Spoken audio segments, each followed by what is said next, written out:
You pour the pieces onto the table, and for a moment, it looks like chaos. A bit of sky, half a roof, a corner of a tree.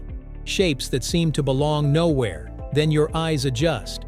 You notice a faint color shift, a familiar edge, and one piece finally clicks into place. It feels accidental, but it is not. The image was chosen. The shapes were designed. Even the difficulty was partly planned. So who decides what each piece looks like? Why do some pictures make satisfying puzzles while others become frustrating? And how does something this quiet involve so much design behind it? To answer that, you have to start before there are any pieces at all.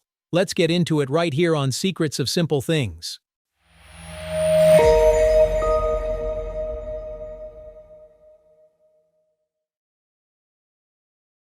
Before there are pieces, there has to be an image.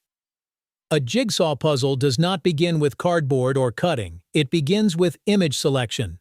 Before anything can be printed or pressed, a manufacturer has to decide what people will actually spend hours looking at. That choice is more deliberate than it seems. A good puzzle image needs detail, contrast, and enough variation in color to help the eye divide the picture into manageable zones. A mountain scene works because snow, forest, rock, and sky give the brain different kinds of information.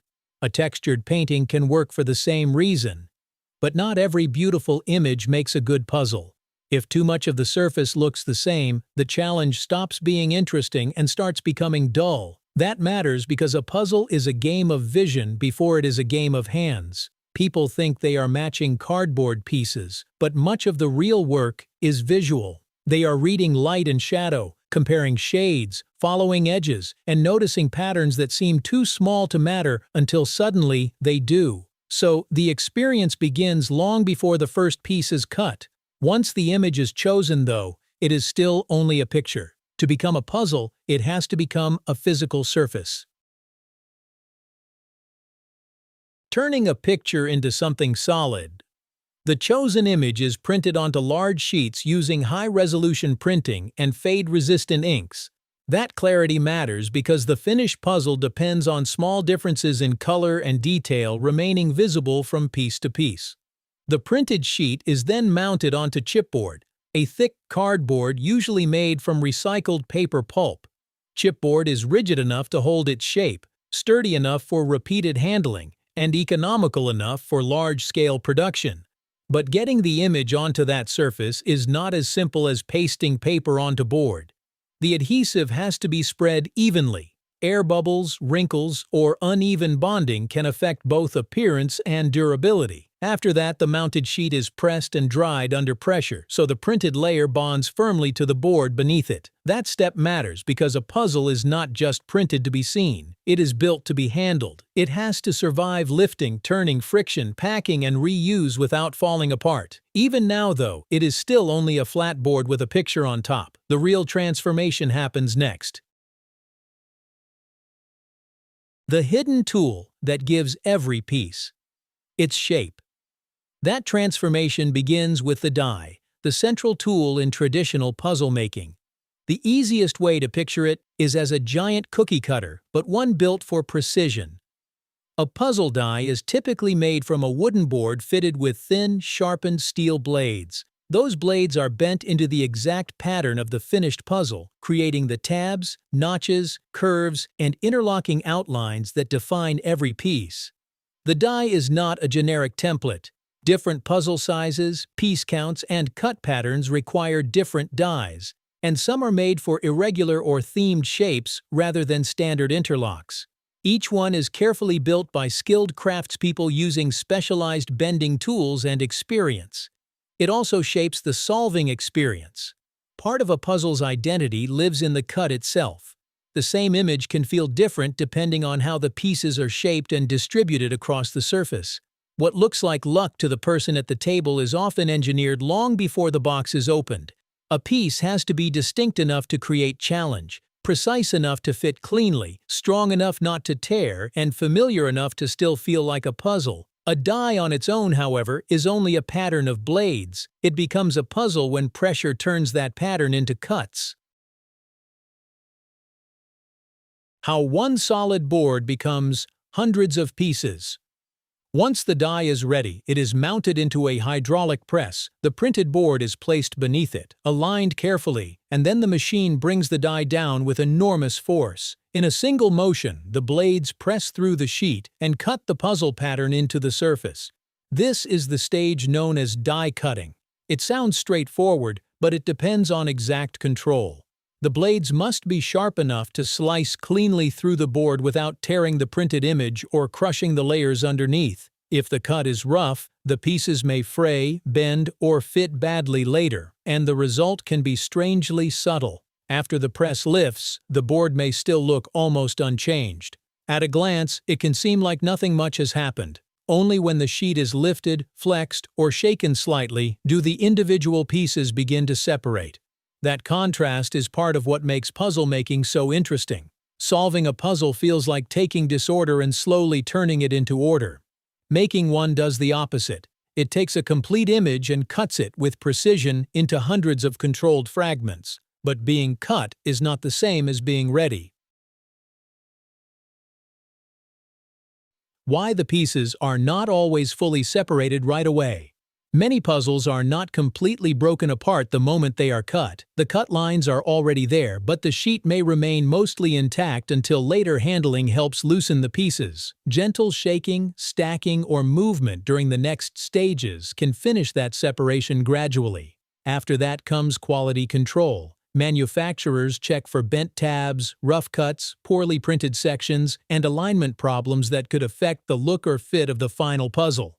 One small flaw can damage the entire experience. A badly cut piece, a blurred area, or a misaligned section can make the whole set feel wrong. That is part of the strange nature of puzzle quality. Precision is not something the product is supposed to show off, but it absolutely has to be there. When a puzzle works well, most people never think about manufacturing at all.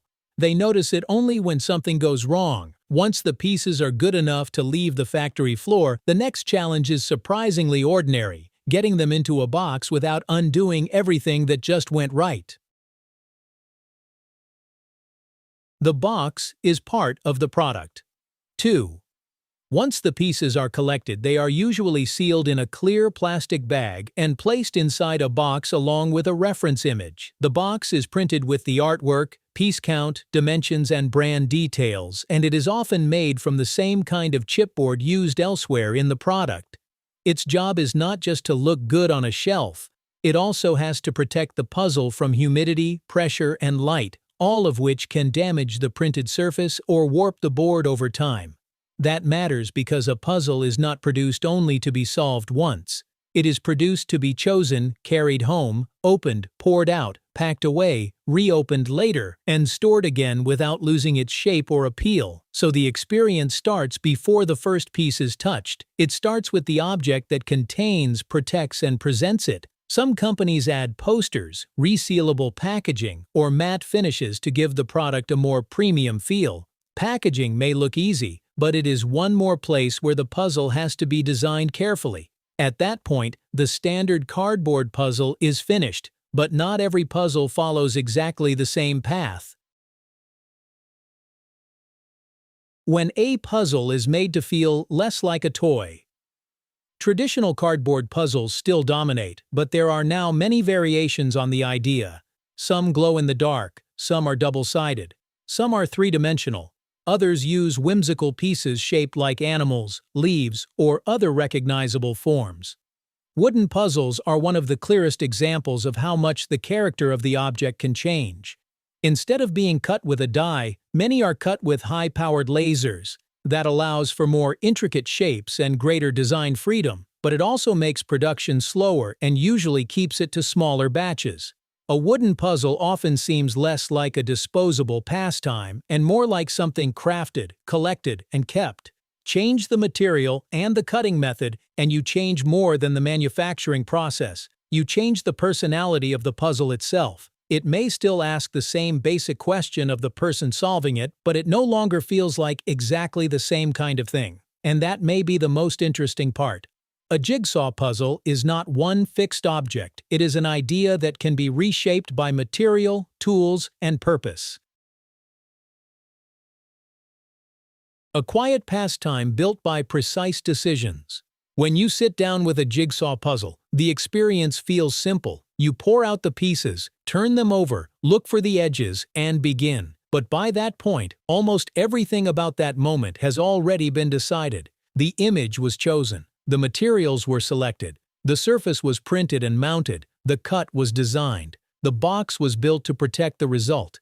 Every tab, notch, curve, and layer exists because someone chose it. So a puzzle is not random cardboard chaos. It is the meeting point of art, printing, material engineering, tool-making, craftsmanship, quality control, and more than a century of refinement.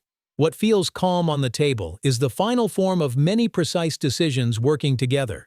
That may be part of why puzzles still hold their place in a fast digital world. They offer a slower kind of satisfaction, built from patience, attention, and visible progress. And the quiet irony is that this slow, almost meditative experience depends on a production process that is anything but casual. What feels like a simple way to pass an afternoon turns out to be a carefully engineered object designed to make slowness satisfying. If this is the kind of everyday story you enjoy, the kind hiding inside objects you thought you already understood, subscribe to the channel. And if there is another simple thing you want us to explore, leave it in the comments. It might become the next episode.